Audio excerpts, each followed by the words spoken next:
Hello, আসসালামু আলাইকুম। কি অবস্থা সবার? আশা করি সবাই ভালো আছো। তোমরা ইঞ্জিনিয়ারিং অ্যাডমিশনের জন্য আশা করি ভালোভাবে প্রিপারেশন নিতেছো। আমি তোমাদের প্রত্যেকটা ইয়ার ওয়াইজের ইঞ্জিনিয়ারিং কোশ্চেন ব্যাংকগুলো সলভ করা দিতেছি। তোমার সিকে রুয়েট 2020 থেকে 2024 পর্যন্ত, মানে 24 সালে যে এক্সামটা হলো, অর্থাৎ 20 ব্যাচ থেকে 23 পর্যন্ত ব্যাচ পর্যন্ত তোমার যে একটা এক্সাম হয়েছিল সবগুলো কোশ্চেন সলভ করাই দিছি। কুয়েট ভর্তি পরীক্ষারও তোমার কয়েক বছরের কোশ্চেন সলভ হয়ে গেছে, চুয়েটেরও 1 বছরের কোশ্চেন সলভ করে দিছি। আজকে আমরা দেখবো রুয়েট ভর্তি পরীক্ষা 2014-15 লাস্টের পার্টটা। তো আজকের পার্টটা হলেই তোমার রুয়েট ভর্তি পরীক্ষা 2014-15 কোশ্চেন ব্যাংক সলভ হয়ে যাবে। তো এখন তোমাদের মেইন কাজটা কি? শুধু রিভাইজ দেওয়া। শুধু রিভাইজ দেওয়া। এক একটা চ্যাপ্টার পড়বা, কোশ্চেন ব্যাংকগুলো দেখবা, যেই ম্যাটটা সমস্যা হবে এখান থেকে আর কি তুমি দেখে নিবা। এভাবে যদি প্রত্যেকটা ইয়ার ওয়াইজের কোশ্চেন ব্যাংক তুমি ভালোভাবে সলভ করতে পারো, তাহলে তোমার ইঞ্জিনিয়ারিং একটা সিট নিশ্চিত। কারণ তোমার কোশ্চেন ব্যাংকের আদলে মেইনলি কোশ্চেনগুলো করে তোমার, মানে একদম ভিন্ন টপিক থেকে প্রশ্ন আসে না। যদি আসেও সেটা তোমার স্কিপ করতে পারো, ওটা স্কিপ করেও তুমি টপ করতে পারবা। তো চলো শুরু করা যাক। আজকে আমরা দেখবো রুয়েট ভর্তি পরীক্ষা 2014-15 ম্যাথ কোশ্চেনের সলভ। তো দেখো, আগে 15টা ম্যাথ সলভ করছিলাম, তো ওগুলা তো আশা করি ভালোভাবে বুঝতে পারছো। প্রত্যেকটা ম্যাথ একদম ইন ডিটেলসে বুঝাই দিছি। তারপরে যাদের তোমার গ্যাপ আছে, মানে এখনো অনেকগুলা চ্যাপ্টার পারো না, তুমি করবা কি, আগে বইয়ের উদাহরণের ম্যাথগুলা করবা, যদি ওগুলা আপাতত সমস্যা হবে না। এরপরে তুমি অনুশীলনের ম্যাথগুলা করবা, বইয়েরই অনুশীলনের ম্যাথগুলা। এরপরে তুমি ইঞ্জিনিয়ারিং কোশ্চেন ব্যাংকটা ধরবা। ইঞ্জিনিয়ারিং কোশ্চেন ব্যাংক ধরে তোমার যেই ম্যাথটাতে চ্যাপ্টার ওয়াইজ কোশ্চেন ব্যাংক তুমি সলভ করবা, যখন যারা একটু দুর্বল আছো, chapter wise question bank solve করার সময় যেই ম্যাথটা প্রবলেম হবে এখান থেকে দেখে নিবা। যেমন তুমি কোশ্চেন ব্যাংক সলভ করতেছো, ধরো তোমার একটা সমস্যা হলো কি, কুয়েট ভর্তি পরীক্ষা 2017-18 একটা কোশ্চেনে তোমার প্রবলেম হলো, তো তুমি কি করবা কি, এখানে তোমার প্লে লিস্টে দেওয়া থাকবে ওই কুয়েট ভর্তি পরীক্ষা 2017-18 কোশ্চেনটা তুমি এখান থেকে সলভ করে নেবে। তাহলে তোমার কি প্রত্যেকটা চ্যাপ্টারই তোমার সলভ হয়ে গেল। এখানে প্রত্যেকটা ম্যাথে ডিটেলসে বুঝাই দিতেছি, ফিজিক্স কেমিস্ট্রিরও সলভ আনতেছি, সমস্যা নাই। তো চলো শুরু করা যাক। তো দেখো, আমাদের প্রথম ম্যাথটা বলছে কি যে, তো দেখো, একজন নাবিক ভি কিলোমিটার পার ঘন্টা বেগে একটি নৌকা চালিয়ে ইউ কিলোমিটার পার ঘন্টা বেগে প্রবাহিত একটি নদী ন্যূনতম পথে পাড়ি দিতে চায়। নদীর স্রোতের সাপেক্ষে নৌকার আপেক্ষিক বেগ কত? তো দেখো, এটা কিন্তু একদম একটা ইজি ম্যাথ, একদম ইজি একটা ম্যাথ। তো দেখো আমরা কিভাবে সলভ করব। তো দেখো, প্রশ্নটা তো বুঝছো, আশা করি প্রশ্নটা তো বুঝছো। দেখো, প্রশ্নে বলছে কি যে তোমার একজন নাবিক ভি কিলোমিটার পার ঘন্টা বেগে একটি নৌকা চালায়, মানে নৌকার বেগ কত তোমার, নৌকার বেগ আমি লিখে দিতেছি একদম, নৌকার বেগ কত তোমার, ভি কিলোমিটার পার আওয়ার। এখন দেখো, তোমার স্রোতের বেগ কত, এই যে স্রোতের বেগ তোমার কত, ইউ কিলোমিটার পার আওয়ার। এখন দেখো, এতটুকু তো বুঝছো। এখন দেখো কেসটা কি, ন্যূনতম পথে, এইটা তোমার মেইন। এইটা যদি তুমি বুঝতে পারো তাহলে দেখবা যে তোমার ম্যাথ শেষ, তোমার ম্যাথ অর্ধেক ম্যাথ এখানেই শেষ। তোমার ন্যূনতম পথে পাড়ি দিতে চায়, কোন পথে পাড়ি দিতে চায়, ন্যূনতম পথে এই মাঝিটা তোমার নৌকা নিয়ে পার হতে চায়। তো ন্যূনতম পথে মানে কি, তার মানে আমি ফিগারটা কিরকম হবে এটা আমি বুঝে গেলাম। এখন পরে কি তো বলছে ওটা আমরা পরে দেখবো, আমরা আগে ফিগারটাকে নিই। ফিগারটা দেখো তুমি, ন্যূনতম পথে পাড়ি দিতে চায়, তার মানে দেখো তোমার এটা ধরলাম আমি, এই যে আঁকলাম একটা, আমি জাস্ট চতুর্ভাগের মতো আঁকলাম। দেখো, এইটা তোমার ধরো ন্যূনতম পথে পাড়ি দিতে চায়, তার মানে এইটা হবে আমার লব্ধি বেগ। এইটা কি আমার লব্ধি বেগ, মানে ডাব্লিউ, এটা হবে আমার লব্ধি বেগ, ন্যূনতম পথ। কারণ তুমি চিন্তা করো, তুমি যেই দিক দিয়ে যাতায়াত শুরু করো না, তোমার অপর পারে পৌঁছাইতে হবে, তার মানে কি এইটাই সর্বনিম্ন পথ না, এইটাই কিন্তু তোমার সর্বনিম্ন পথ। সর্বনিম্ন পথ কোনটা, এইটাই তোমার সর্বনিম্ন পথ। তো দেখো, এখন দেখো তোমার নৌকার বেগ কি, ভি। এই যে নৌকার বেগ আমি ধরলাম ভি, নৌকার বেগ কি, এই যে নৌকার বেগ ভি, আর স্রোতের বেগ কি, ইউ। এখন দেখো, স্রোত কি তোমার নৌকার দিকে নাকি নৌকার বিপরীত দিকে। যেহেতু কিছু বলা নাই, তার মানে কি আমরা নৌকার বিপরীত দিকে ধরে নেব। এবং নর্মাল কেসে তোমার এইটাই ঘটে যে তুমি যে দিক দিয়ে নৌকা চালা যাইতেছো তার বিপরীত দিক থেকে তোমাকে স্রোতটা আক্রমণ করতেছে। তার মানে এইটা যদি তোমার নৌকার বেগ হয়, তার মানে এই দিকে কি তোমার স্রোতের বেগ, তার মানে কি এই দিকে তোমার স্রোতের বেগ। কারণ এই দিকে যদি নৌকাটা চালাইতে থাকে, তার মানে এই দিকে যদি স্রোতের বেগ হয়, তার মানে তো সে সর্বনিম্ন পদ না, সে আরো অনেক দূরে চলে যাইতেছে। ধরো এইখানে চলে আসতেছে, তার মানে কি সে এইখানে চলে আসতেছে, তার মানে অনেক দূরে চলে যাচ্ছে। এজন্য নৌকার স্রোতের বেগটা যদি তোমার এই দিক বরাবর হয়, তার মানে কি সে এই দিকে রওনা দিলে ন্যূনতম পথে এই বরাবর পৌঁছাবে। ন্যূনতম পথে কোন বরাবর পৌঁছাবে? এই বরাবর পৌঁছাবে। তো আশা করি বুঝতে পারছো।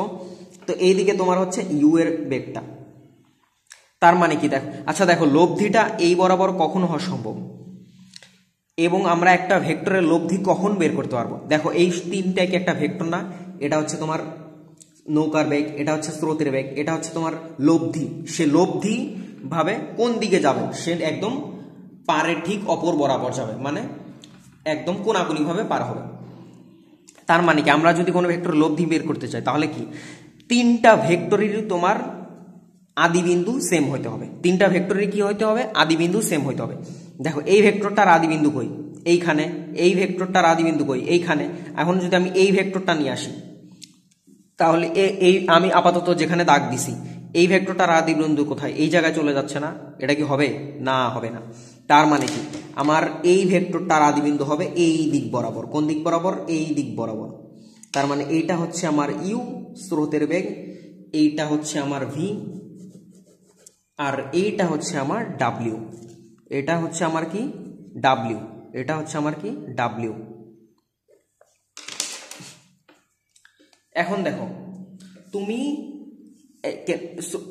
নদী নৌকার ক্ষেত্রে তুমি একটা নর্মাল ফরমেশন পড়ো নাই, যে দেখো ভি বেগে নৌকাটা যাচ্ছে, তার মানে কি সবগুলা শেষে যদি এদিক বরাবর যায়, তার মানে এইটাই কি তোমার ডাব্লিউ এর ভ্যালুটা না? তার মানে কি নৌকাটা আসলে তোমার লব্ধি বেগ বরাবর আগাবে। তো এখন দেখো লব্ধি বেগ বরাবর কি নৌকাটা আগাবে, তার মানে কি এখন দেখো ইউ আমরা সবগুলা কি কজ অনুপাত নিয়ে নিব। তার মানে দেখো u cos alpha, u cos alpha. এখন দেখো ইউ কজ আলফা, এই যে এই ইউ ভেক্টর তিনটা ভেক্টরের লব্ধি কি তোমার এই যে ডাব্লিউ ভেক্টরের সমান হবে, মানে এই দুটা ভেক্টরের লব্ধি কি ডাব্লিউ ভেক্টরের সমান হবে। তার মানে কি দেখো এই ভেক্টর ইউ কজ আলফা, এখানে কি ইউ যে একটা তোমার ভেক্টর, এই যে এখানে 800, এটার অ্যাঙ্গেল কত ডিগ্রি? এটার অ্যাঙ্গেল কত? 0 ডিগ্রি। কারণ দেখো এটা তোমার একদম ভূমির সমান্তরালে যাচ্ছে, ভূমির সমান্তরালে, এটা কি 0 ডিগ্রি। তার মানে কি ইউ কজ 0 ডিগ্রি প্লাস তারপরে ভি কজ আলফা। এই যে দেখো আমরা ধরলাম ভূমির সাপেক্ষে আমরা সবগুলা কোণ হিসাব করো, তার মানে কি আমাদের এই কোণটা হচ্ছে তো কি তোমার আলফা, এই কোণটা কি হচ্ছে তোমার আলফা, এই কোণটা কি আলফা। এতটুকু তো বুঝতে পারলাম। তার মানে কি v cos alpha is equal to কি ডাব্লিউ। এখন দেখো এই দুইটা ভেক্টর, এইটা টানতেছে ওকে এই সাইডে একদম পার থেকে অনেক দূরে নিয়ে যাবে, আবার এইটা টানতেছে ওকে ওই সাইডে যে একদম ওই দিক বরাবর নিয়ে যাবে, কিন্তু আসলে কোনোটার বরাবরই যাবে না। দুইটার যে ভেক্টরের যে লব্ধি সেটা একদম ডাব্লিউ বরাবর কি নিউট্রালাইজড করবে। তার মানে কি ডাব্লিউ কজ এই যে তোমার এই কোণটা, এই যে একদম সোজা যে কোণটা দেখতেছে, এই কোণটার ভ্যালু কত? এটা সবাই জানি, এই কোণটার ভ্যালু হচ্ছে তোমার একদম 90 ডিগ্রি, ডাব্লিউ কজ 90 ডিগ্রি। তার মানে কি এটা কি তোমার 0 হয়ে গেল না? এটা কি তোমার 0 হয়ে গেল। এখন দেখো এই যে ইউ কজ 0 ডিগ্রি ভ্যালু কত? 1। তার মানে কি u plus v cos alpha is equal to কত? 0। অতএব কজ আলফার ভ্যালু কত হয়? Minus you by v. U cos আলফার ভ্যালু কত হয়? কজ আলফার ভ্যালু কত হয়? Minus you by v. এখন এতটুকু তো বুঝলাম, এতটুকু তুমি আশা করি বুঝতে পারছো। একদম বইয়ের যে তোমার বইয়ের উদাহরণের দেখবা যে ফিজিক্সের ভেক্টর চ্যাপ্টার আছে, বইয়ের উদাহরণে মানে প্রথম ম্যাথটাই শুরু হয় এটা দিয়ে, মানে নদী নৌকার ম্যাথ, একদম বেসিক কনসেপ্ট থেকে বুঝাইতেছি। তো এখন দেখো আমাদের করতে হবে কি, এখন তোমার হচ্ছে মেইন পরের কোশ্চেনটা দেখো কোশ্চেনের পরের অংশে কি বলছে যে নদীর স্রোতের সাপেক্ষে নৌকার আপেক্ষিক বেগ কত? নদীর স্রোতের সাপেক্ষে নৌকার আপেক্ষিক বেগ কত? এখন আমরা ওইটাই বের করবো। এখন দেখো আপেক্ষিক বেগে এখন আমরা আরেকটা কনসেপ্টে যাচ্ছি, সেটা কি নদী নৌকার মধ্যে পড়ে, বাট এখন দেখো আপেক্ষিক বেগের আমরা একটা সূত্র পড়ছি না। তো দেখো এই আপেক্ষিক বেগ আর যেই বেগই হোক, এখন দেখো আমাদের কি চাইছে স্রোতের সাপেক্ষে নৌকার আপেক্ষিক বেগ, মানে ভেলোসিটি অফ নৌকা উইথ রেসপেক্ট টু তোমার স্রোত, তার মানে কি ভি অফ আর, এটা আমরা আর দ্বারা প্রকাশ করলাম। তাহলে দেখো আর, তাহলে দেখো ভেলোসিটি অফ আর এটা কি আমরা জানি না, আমরা এই যে দুটা ভেক্টরের লব্ধি সূত্র আমরা পড়ি নাই, R square is equal to P square, P এবং কিউ দুটা ভেক্টর, এটার লব্ধির সূত্র পড়া নাই, P square plus Q square plus 2p Q cos alpha is equal to কি আর স্কোয়ার। তার মানে কি তুমি যদি এখন শুধুমাত্র মানটা বের করতে চাও, তার মানে কি root over of r square, মানে কি আর, মানে এইটাই তোমার লব্ধি বেগ, তার মানে কি রুট ওভার অফ, আমি পুরাটার উপর রুট ওভার দিয়ে দিলাম, তার মানে কি p square plus Q square plus 2p Q cos alpha. এটা কি সূত্রটা মনে আছে? আমরা দুটা ভেক্টরের লব্ধির সূত্র কি পড়ছিলাম, দুটা ভেক্টরের লব্ধি ধরলাম আর, পি এবং কিউ দুটা ভেক্টরের লব্ধি কি আর। তাহলে এখন দেখো r square is equal to কি p square plus Q square plus 2p Q cos alpha. এগুলার ক্ষেত্রে প্রত্যেকটা কি আমরা মানগুলা নিব। তো এখানে দেখো আমাদের মানগুলা দেওয়া আছে, মানগুলা কি ভি কিলোমিটার পার ঘন্টা। আমরা নর্মাল বইয়ে ম্যাথগুলা কি মানগুলা দেওয়া ছিল আসলে তোমার 5 কিলোমিটার 10 কিলোমিটার, বাট এখানে আমরা ভি দেওয়া আছে, আমরা ভি ধরে নিব এখন। এবং তুমি অপশনের দিকে তাকাও, অপশনের দিকে কি সবগুলা তোমার ইউ ভি দিয়েই প্রকাশ করতে হবে। তার মানে কি তোমার u square plus v square plus 2uv cos alpha, cos কি আলফা। এখন দেখো এই আলফাটা কি, এই আলফাটা কি মনে আছে, এই আলফাটা হচ্ছে তোমার ইউ এবং ভি এর মধ্যবর্তী কোণ, মানে পি এবং কিউ এর মধ্যবর্তী কোণ ছিল তোমার আলফা। এখানে কি তোমার আলফাটা ভি এবং ইউ এর মধ্যবর্তী কোণটা। এখন দেখো আমরা যে বইয়ে ম্যাথগুলো পড়ছিলাম সেই ক্ষেত্রে তোমার দুইটা যে ভেক্টর পি ভেক্টর এবং কিউ ভেক্টর দুইটার আদিবিন্দু কি সেম ছিল। এখানে কি দুইটার আদিবিন্দু সেম ছিল না, ছিল না, তাই এই ভেক্টরটাকে আমরা রিপ্লেস করে নিয়েছি। তার মানে কি তোমার এই কোণটা যদি আলফা হয়, তার মানে কি আমাদের মেইন কোণটা ছিল তোমার এইটা, মেইন কোণটা ছিল কোনটা এইটা, দাঁড়াও তোমাকে অন্য কালি দিয়ে দেখাই। মেইন কোণটা ছিল হচ্ছে আমাদের এই যে এইটা গোলাপি কালি দেখতেছো তো, এই যে মেইন কোণটা ছিল হচ্ছে এইটা। এই যে দেখো এইটা একটা ভেক্টর ইউ ভেক্টর, এই যে শুরুতে তো দেখাইলাম, আর এটা ছিল আমার ভি ভেক্টর। বাট আমার লব্ধি বের করার জন্য আমার সবগুলাকে আমি এক বিন্দু বরাবর নিছি। তো এক বিন্দু বরাবর নিয়ে আমি একটা আলফা আমি বের করে নিয়েছি, কিন্তু আমার মেইন আলফাটা তো হচ্ছে এইটা, কারণ এই ভেক্টরটা এই যে ইউ ভেক্টরটা তুমি যেটা দেখতে পারতেছো এটা কি এইখানে ছিল না, এটা কিন্তু এইখানে ছিল না, এটা ছিল হচ্ছে এইখানে। তার মানে আমার মেইন কোণটা কি এটা না, তার মানে কি পুরা এইটা এতটুকু যদি আলফা হয় আর এই পুরাটা যদি 180 ডিগ্রি হয়, এই যে এই পুরাটা যদি 180 ডিগ্রি হয়, এই যে খাতার পেজও ছিঁড়ে যাচ্ছে, তার মানে কি এই আলফাটা যদি বাদ দিয়ে দাও, তার মানে কি 180 ডিগ্রি মাইনাস আলফা, তার মানে কি কজ 180 ডিগ্রি মাইনাস আলফা। এখন দেখো root over of u square plus v square plus 2uv। এখন দেখো cos 180 degree minus alpha, cos 180 degree minus আলফার ভ্যালু কি minus cos alpha, minus cos alpha, তার মানে কি 2uv মাইনাস কজ আলফা। তার মানে কি আমরা শুরুতে প্লাস দিছিলাম, তার মানে কি এটা কি মাইনাস হয়ে যাবে, minus cos alpha, cos 180 degree minus alpha is equal to কি মাইনাস কজ আলফা, এই যে minus cos alpha plus cos plus, তার মানে কি এখানে টোটালটা মাইনাস হয়ে গেল। এখন দেখো আমরা কজ আলফার ভ্যালু আবার কি পাইছিলাম minus you by v, cos আলফার ভ্যালু আমরা কি পাইছিলাম মাইনাস ইউ বাই ভি, এই যে এটা হচ্ছে আমাদের কজ আলফার ভ্যালু। এখন আমরা এখানে ডাইরেক্ট কজ আলফার ভ্যালুটা বসাই দেব minus you by V, minus you by v.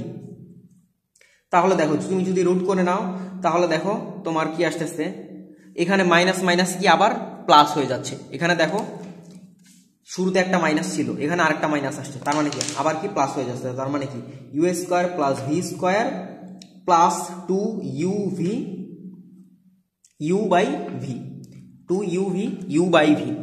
এখন দেখো তোমার মেইন যে আপেক্ষিক বেগটা বের করতে বলছে এইটাই হচ্ছে তোমার মেইন আপেক্ষিক বেগ, এইটাই কি তোমার মেইন আপেক্ষিক বেগ, এটাই হচ্ছে তোমার মেইন আপেক্ষিক বেগ। এখন তোমার হচ্ছে এটা আসলে তোমাকে বের করতে বলছিল। এখন তোমার কাজ কি, তুমি কি আমি প্রত্যেকটা কনসেপ্ট একদম বুঝাই দিছি, যাতে এই ম্যাথটা কিন্তু খুব ইম্পর্টেন্ট এবং ইম্পর্টেন্ট ম্যাথ, কিন্তু তোমার ইজি ম্যাথ বাট ইম্পর্টেন্ট। তুমি বইয়ে কিন্তু এই টাইপের ম্যাথ করো নাই, বাট এই যে আজকে তোমার দুইটা কনসেপ্ট কাজে লাগাই একদম দেখছো, মানে জাস্ট ইউভি ঠিক করে দিয়ে রাখছে, বাকি সব তোমার মান টান কিছু দেয় না। তার মানে কি তোমার এতটুকু আমি কোনো ভুল করি না, তার মানে এটা হচ্ছে আমার অ্যান্সার। বাট দেখো কোশ্চেনের সাথে কি কোনো মিল আছে, এখানে দেখো cos sine inversion, cos tan inversion, cos sine inversion, sine sine inversion, minus uv sine sine inversion. এখন দেখো আমার অ্যান্সারটা কি, u square plus v square plus 2 uv. আমি এতটুকু খেয়াল করবো, এইটা এতটুকু কোন জায়গায় আছে, এতটুকু আছে হচ্ছে আমার এই যে সি নাম্বার আছে, সি নাম্বারে আছে আর ডি নাম্বারে আছে, আর বাকিগুলোর ক্ষেত্রে কি মাইনাস আছে। এখন দেখো তুমি ইনভার্স ত্রিকোণমিতিতে একটা ফর্মুলা পড়ছিলে না, যে কজ কজ ইনভার্সকে এবং সাইন সাইন ইনভার্সকে, ট্যান ট্যান ইনভার্সকে, কোসেক কোসেক ইনভার্সনকে, মানে প্রত্যেকটার ইনভার্সকে কি নালিফাই করতে পারলে। এখন দেখো এখানে কি আছে, কজ সাইন ইনভার্সন, তার মানে কি এটাকে নালিফাই করতে পারবে না, পারবে না। বাট সাইন সাইন ইনভার্সন এটা কিন্তু একটা আরেকটাকে নালিফাই করতে পারবে। তার মানে কি এটা আরেকটা, এটা তোমার এখন নাই, এটা নাই। তার মানে কি 2 ইউভি ইউ বাই ভি, এই যা আমি যেটা বের করছি সেটাই। তার মানে কি এইটাই হচ্ছে তোমার অ্যান্সার, ডি নাম্বারটা। আশা করি একদম ডিটেলসে বুঝিয়ে দিলাম, বুঝতে পারছো। খুবই ইম্পর্টেন্ট একটা ম্যাথ, এটা প্র্যাকটিস করতে হবে। তো আমার ডি নাম্বারটাই হচ্ছে অ্যান্সার। তো এরপরে যদি বুঝতে সমস্যা, তোমার এটা কোনো প্রবলেমই হবে না, আমি আরেকবার রিভিউ করে দিচ্ছি যাতে বুঝতে সমস্যা না হয়। তো দেখো এটা ইউ কোণ, ইউ ভেক্টর, এটা ভি ভেক্টর, যেহেতু ভেক্টরগুলো আমার সমভাবে নিতে হবে, তো সমভাবে নিলাম। দেন হচ্ছে আমি একটা ফরম্যাট নিয়ে আসলাম, কজ আলফার ভ্যালুটা আমি নিয়ে আসলাম। দেন হচ্ছে আমি ভি আর এর সূত্রটা, সেটা কি, এখন দেখো 180 ডিগ্রি মাইনাস আলফা কেন হলো, কারণ আমার ভেক্টরটা চেঞ্জ করে নিয়ে আমি কোনটা পাল্টাই দিচ্ছি। তার মানে কি আমার আগের কোনটাই লাগবে। আগের কোনটা কি ছিল, এই যে এই কোনটা ছিল, আগের কোনটা কি ছিল, এই কোনটা ছিল। তো এটা তো পেরে গেলাম, শেষ। এখন হচ্ছে জাস্ট তোমার পরে জাস্ট তুমি কজ আলফার ভ্যালুটা বসাই দিবা, শেষ। এই যেখানে কজ আলফার ভ্যালুটা পাই। তো আমরা এখন পরের ম্যাথে আসি। তো পরের ম্যাথে দেখো কি বলছে, এই যে দেখো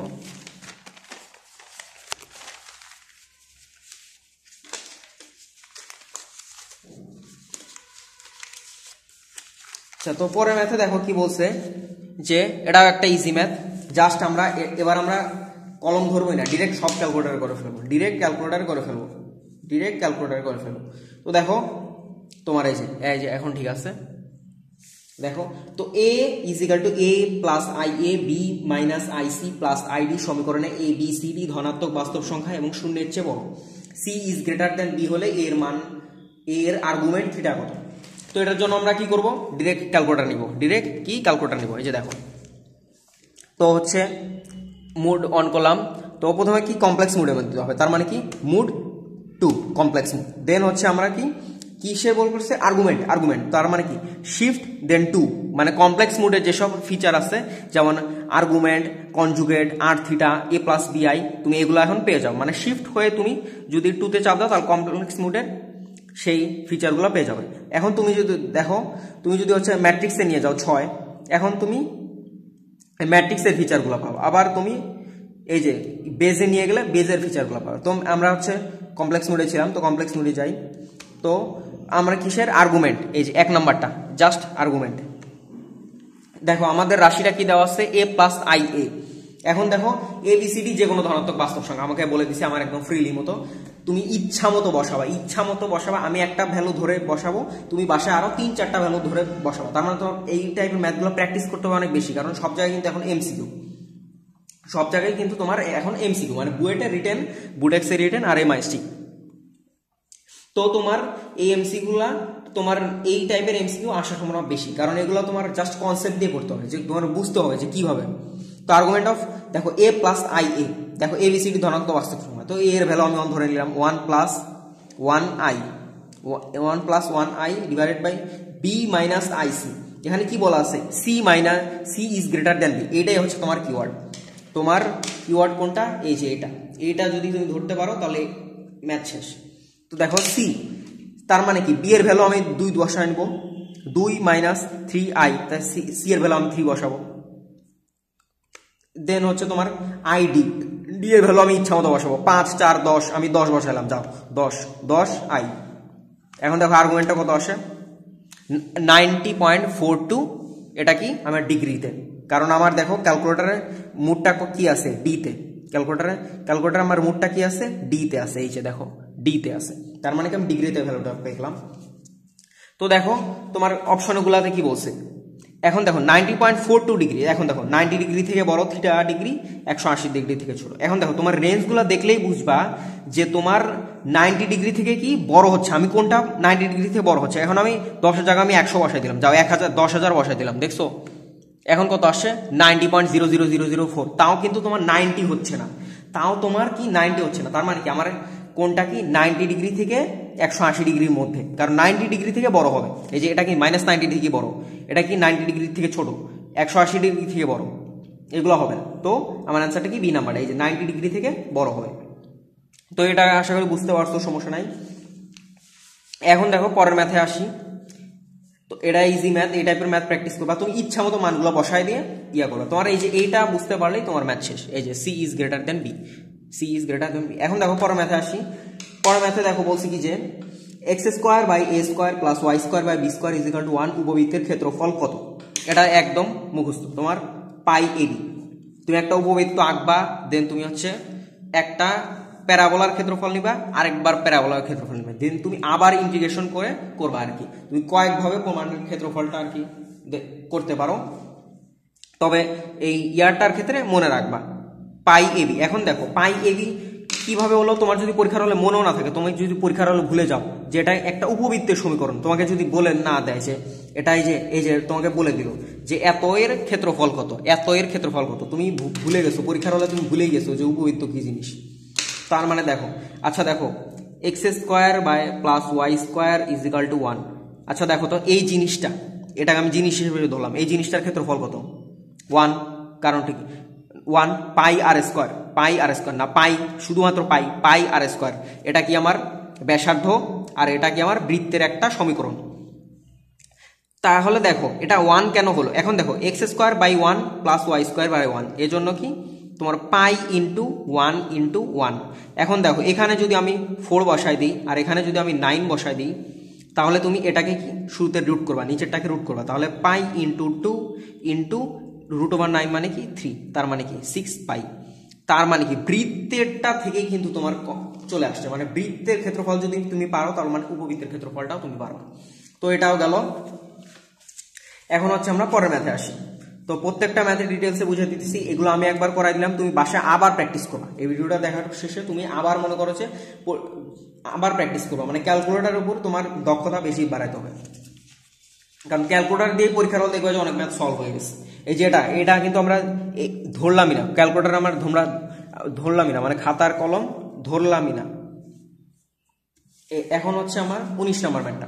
তো 19 নম্বর ম্যাথটা দেখো কি বলছে, 19 নম্বর ম্যাথটাও দেখো বলছে কি যে 4 - 6 ও 2,8 বিন্দু দুটির সংযোগ রেখার উপর অঙ্কিত লম্ব দ্বিখণ্ডক রেখার সমীকরণ কোনটি। লম্ব দ্বিখণ্ডকের সমীকরণ চাইছে, তো লম্ব দ্বিখণ্ডকের সমীকরণ চাইছে। তো তুমি আগে প্রশ্নটা বুঝো, প্রশ্নটা তুমি আগে বুঝো যে কি বলছে, তোমাকে প্রশ্নে আসলে বলছে কি তুমি আগে বুঝো। দেখো বুঝার পরে দেখবা যে একদম ইজি, একদম ইজি ম্যাথ। তো দেখো -4,6 ও 2,8 বিন্দু দুটি সংযোগ রেখা, আমি দুটা বিন্দু আঁকলাম, আমি কিছু জানি না, দুটা বিন্দু আঁকলাম, দেন আমি দুটা সংযোগ রেখা দিলাম, একটা কি -4,6 আর একটা কি 2,8, এই দুটা বিন্দুর আমি সংযোগ রেখা দিলাম। এখন হচ্ছে আমাকে বলছে কি যে এই সংযোগ রেখার উপর অঙ্কিত লম্ব দ্বিখণ্ডক। এখন দেখো তুমি এই জিনিসটাতে তোমার শেষ, ম্যাথ শেষ, ম্যাথ কিন্তু শেষ, মানে আমি কোশ্চেনটা পড়লাম আর ম্যাথ শেষ।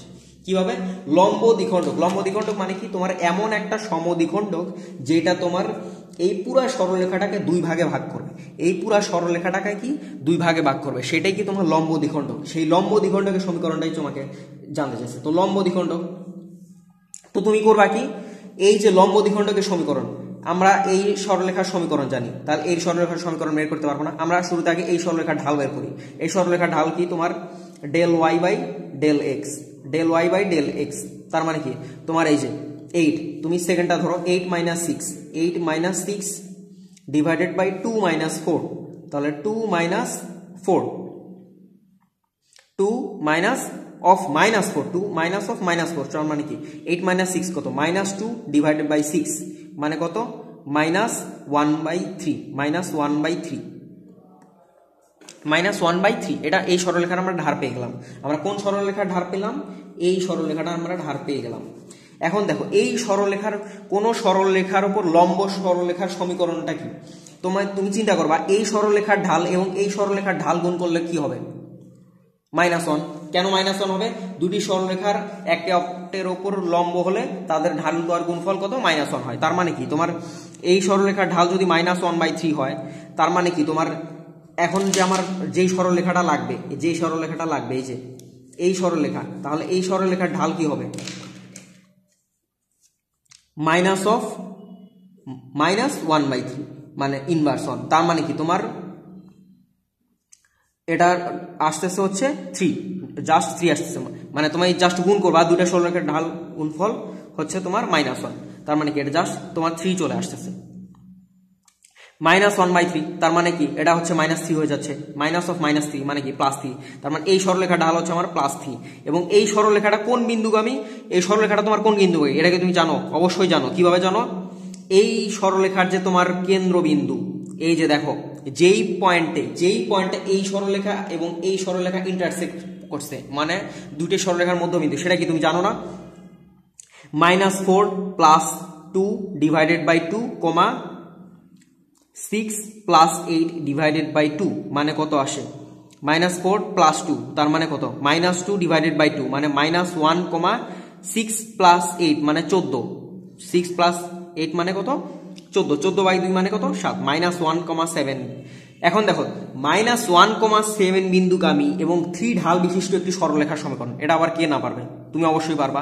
তো দেখো এই কোন সরলরেখার ঢাল এবং দুটা বিন্দুগামী দেওয়া থাকলে আমাদের সমীকরণটা কি, y - y1 = m × x - x1। সেখানে mটা কি, mটা হচ্ছে আমার ঢাল, সেটা কত, 3।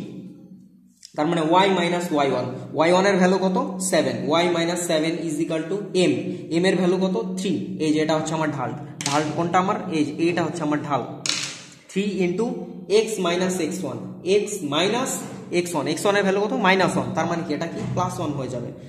অতএব দেখো y = কি, 3x + 3 + 7, 3 + 7 তোমার দেখো 3x + 3 হয়ে যাচ্ছে। আর এখানে দেখো -7 আসছে না, এটা এই সাইডে গেলে কি হবে, +7। তো +7, তো এটার ক্ষেত্রে দেখো অ্যান্সারটা কত আসে, y = কি 3x + 11। আচ্ছা 11 এর তো এখানে না, আচ্ছা তাহলে মেবি আমাদের ঢাল ভুল করাটা ভুল হয়েছে। তো দেখো ঢালের, আচ্ছা ঢালটা দ্বারা নর্মালি ভাবে বের করি। এই সরলরেখার ঢাল আমরা কি জানি, -1/3। এই সরলরেখার ঢাল আমরা কি জানি, -1/3 ইনটু আমরা আননোন সরলরেখার ঢাল ধরলাম m = কত, -1। দুইটা সরলরেখার ঢালের গুণফল কত হবে, -1। তাহলে এই সরলরেখার ঢাল তোমার কত হবে,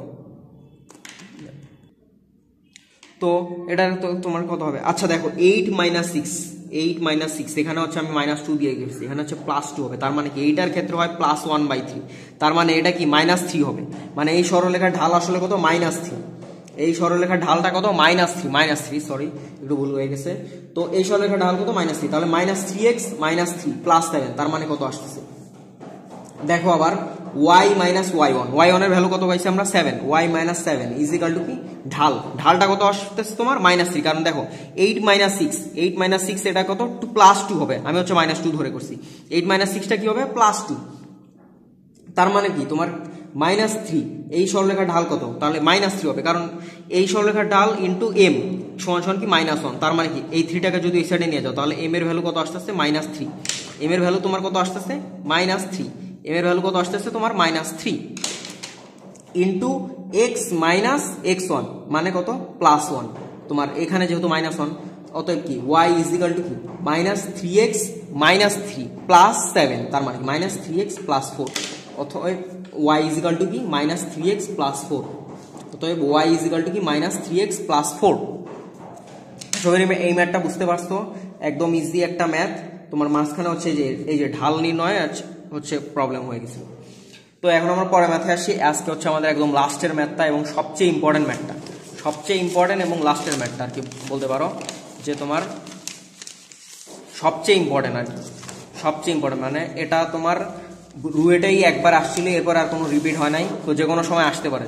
ইঞ্জিনিয়ারিং অ্যাডমিশনের জন্য ইম্পর্টেন্ট, তোমার ভার্সিটির জন্য হয়তো আসবে না, বাট ইঞ্জিনিয়ারিং প্রিপারেশন যারা নিতেছো একদম সিরিয়াসলি দেখো। কারণ ইঞ্জিনিয়ারিং এই টাইপের ম্যাথই বেশি আসে তোমার। তো দেখো log e base 1 plus I এর সর্বাধিক মান কত? সর্বাধিক মান কোনটি? তো log e base 1 plus I, তো log e base 1 plus I, তো দেখো log e base 1 plus I, তো লগ ই বেস দেখো log e base 1 plus I, তো এইটাকে আমরা কি করতে হবে, আমাদের সঠিক মানটা বের করতে বলছে, মানে সর্বাধিক সঠিক মান। মানে তুমি কোন এইটার ক্ষেত্রে আমরা দেখবো যে একটা হচ্ছে তোমার প্রথম অংশ ঠিক আছে বাট সেকেন্ড অংশ ঠিক না, আর একটা হচ্ছে তোমার দুইটা অংশ ঠিক আছে। তো এখন হচ্ছে আমরা মিলাবো সেটা। তো এটা মিলানোর জন্য দেখো তোমার একটা দেখো সংখ্যা দেওয়া আছে 1 প্লাস আই, আমরা কি জানি তোমার জটিল সংখ্যা, এটা কোন রিলেটেড পড়তেছি, জটিল সংখ্যা। তো দেখো আমরা পড়ছিলাম না যে এ প্লাস আই বি সমান সমান A sine theta plus B cos theta, A sine theta না A cos theta, A cos theta, A cos theta plus I B sine theta, I B sine theta. আবার এটাকে কি লেখা যায়, R into cos theta plus I sine theta, এটা তো লেখা যায়, এটা তো বুঝতে পারছো। এখন এইটাকে আবার কি লেখা যায়, R e to the power I theta, R e to the power I theta. এখানে হচ্ছে তোমার থিটা নিয়ে যত সমস্যা হবে। তো দেখো 1 প্লাস আই এটাকে ডিরেক্ট আমরা কিসে নিয়ে যাবো, R e to the power I theta, তো লগ ই বেস লিখলাম। এখন দেখো এটার কি 1 প্লাস আই, এটার মডুলাস কি root over of 1 square plus I, I এর সাথে সহগ কত, সহগ চিন্তা করো, আই এর সাথে সহগ হচ্ছে 1, তাহলে 1 স্কোয়ার তার মানে √2, তার মানে কি আর এই যে আরটা পেয়ে গেলাম, আমার পুরোটা ব্র্যাকেটের মধ্যে দিয়ে দিই, R e to the power I into, এখন দেখো 1 প্লাস আই এর থিটাটা কি tan ইনভার্স 1 তোমার হচ্ছে tan pi by 4, tan inverse 1 tan pi by 4, তোমার এই যে 1 প্লাস আই এটাকে যদি তুমি ডিরেক্ট আর্গুমেন্টে নিয়ে যাও তাহলে দেখো এটা থিটার মানটা কত আসতেছে পাই বাই 4, কারণ tan ইনভার্স 1 উপরে 1, tan inverse 1 y by x, y এর মান কত, মানে এই জটিল সংখ্যা যে আছে আই, এটা সহগ কত 1 ডিভাইডেড বাই x এর ভ্যালু কত, মানে তোমার x মানে যে তোমার বাস্তব সংখ্যাটা সেটার ভ্যালু কত 1, তার মানে কি tan ইনভার্স 1 মানে কি পাই বাই 4, তার মানে কি i পাই বাই 4। এখন দেখো তোমারকে কি করতে হবে, তোমার দেখো log e base √2 e to the power i pi by 4, আমরা হচ্ছে এতটুকু পেয়ে গেলাম। তাহলে তুমি এটাকে আরো ভাঙাও, log e base 2 to the power half e to the power I theta, তুমি এটাকে আরেকবার ভাঙালো। এখন দেখো আমি এটাকে তোমার দুইবার ম্যাথটা করাবো, কারণটা কি তোমার এটা হচ্ছে এইভাবে আমরা একটা অ্যান্সার পাবো, আবার আরেকভাবে করলে আরেকটা অ্যান্সার পাবো, এরপর দেখবো যে কোনটা সঠিক। এখানে বলছে সর্বাধিক সঠিক, এখানে কিন্তু তোমাকে যা সঠিক অ্যান্সারটা বের করলেই হবে না, সর্বাধিক সঠিক অ্যান্সারটা বের করতে হবে, সর্বাধিক সঠিক অ্যান্সারটা তোমাকে বের করতে হবে। তো দেখো আমরা এখন করব কি, এটাকে স্প্লিট করে দিব, এই দুটার সাথে গুণ আছে না, তাহলে এটাকে আমরা কি স্প্লিট করে দিব। তো স্প্লিট যদি আমরা করে দিই তাহলে দেখো log e base 2 to the power half, তার মানে কি half log e base 2, half log e base 2, এতটুকু চলে আসলো, হাফ লগ ই বেস 2। এখন দেখো প্লাস, এখন দেখো লগের ভিতরে দুইটা জিনিস গুণ আছে, আমরা এটা বইয়ে পড়ছি না যে লগ এ বি সমান সমান লগ এ প্লাস লগ বি, লগ এ প্লাস লগ বি। এখন দেখো log e base E to the power I theta, এখন আই থিটা হিসেবে কি ছিল তোমার পাই বাই 4, থিটা হিসেবে কি ছিল পাই বাই 4। এখন দেখো এতটুকুতে কি আসতেছে হাফ লগ ই বেস 2, মানে লগ ই বেস মানে কি লন, তার মানে half loan 2 plus log e base ই। দেখো লগের পাওয়ার আর ভিত্তি যদি দুটা সেম থাকে, মানে বেস এবং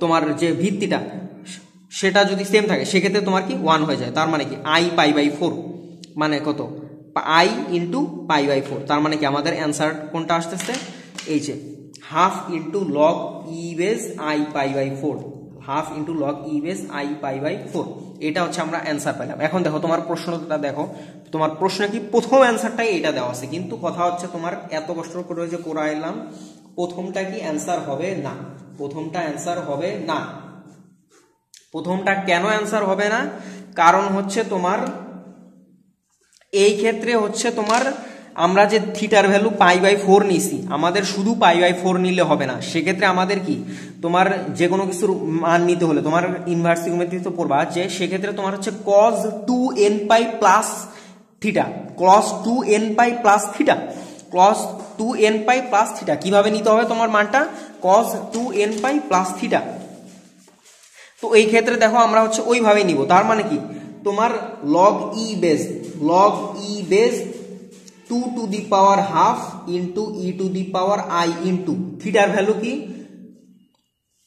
থিটার ভ্যালু হচ্ছে cos 2nπ plus theta, cos 2nπ plus theta. এখন দেখো তার মানে কি তোমার 2nπ, তোমার এখানে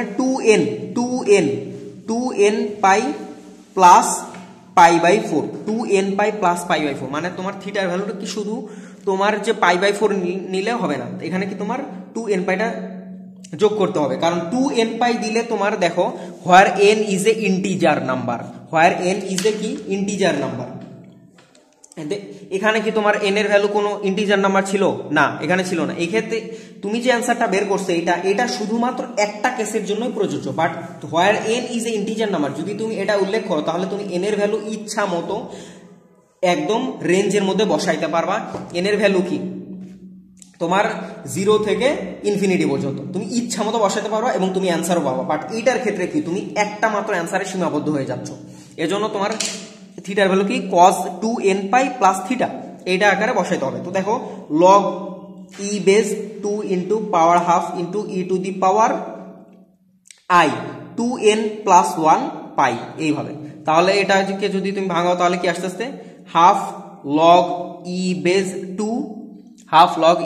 2 plus 2n plus 1 2n plus 1/4 পাই, 2n প্লাস 1/4 পাই, এই যে এখানে দেখো π/4 হবে, তো 2n প্লাস 1/4 পাই তুমি জাস্ট এই যে এইভাবে করবা, কারণটা কি এইটার ক্ষেত্রে তুমি শুধুমাত্র যেই মানটা বসাবা n এর ভ্যালু সবগুলার অ্যান্সার পাচ্ছ, বাট এইটার ক্ষেত্রে তুমি শুধুমাত্র একটা অ্যান্সারে সীমাবদ্ধ হয়ে যাচ্ছ, এই জন্য আমি ম্যাথটা 2বার করাইলাম, কারণ হচ্ছে তোমার এটা ভুল হওয়ার সম্ভাবনা অনেক বেশি, কারণ তোমাকে এইখানে দেখো তোমাকে কেসগুলো খেয়াল করতে হবে, পরীক্ষায় যখনই কোনো তোমার কেসের কথা বলবে এই যে দেখো হোয়ার n ইজ অ্যান ইন্টিজার, এই জাতীয় যদি কোনো কিছু বলে তাহলে তোমাকে প্রশ্নটা 2-3 বার করে পড়তে হবে, এটা তো মাস্ট। প্লাস হচ্ছে তোমার অ্যান্সারটা যে বের করছো এটা তুমি চেক করে দেখবা যে এখানে n জাতীয় কিছু আছে নাকি, কারণ n জাতীয় নাই দেখে তোমার এখানে শুধুমাত্র একটা অ্যান্সার পাচ্ছি, বাট এখানে কি আমার অনেকগুলো অ্যান্সার পেয়েছো, এখানে যদি তুমি n এর ভ্যালু 0 বসাও তাহলে 1/4 পাই মানে এটাই পেয়ে যাচ্ছ, n এর ভ্যালু 1 বসালে তুমি আরেকটা পাবা, 3 বসালে 4 বসালে 5 বসালে তুমি এক সময় এক একটা যখন বসাবা তুমি পেয়ে যাও। তো আজকে যে ম্যাথগুলো দেখাই দিলাম আশা করি সবগুলো ম্যাথই বুঝতে পারছো, এই সবগুলো ম্যাথই বাসায় আরেকবার প্র্যাকটিস করবা। এরপরের দিন হচ্ছে আমরা কুয়েট ভর্তি পরীক্ষা 2014-15 ম্যাথ কোশ্চেনের ইন ডিটেল সলভ দেখব। তো সবার জন্য শুভকামনা, বাসায় ম্যাথগুলো বেশি করে প্র্যাকটিস করবা, আর যেহেতু অ্যাডমিশনের শেষ টাইম এখন একটু মনোযোগ দিয়ে পড়াশোনা করো। সবার জন্য শুভকামনা, আসসালামু আলাইকুম।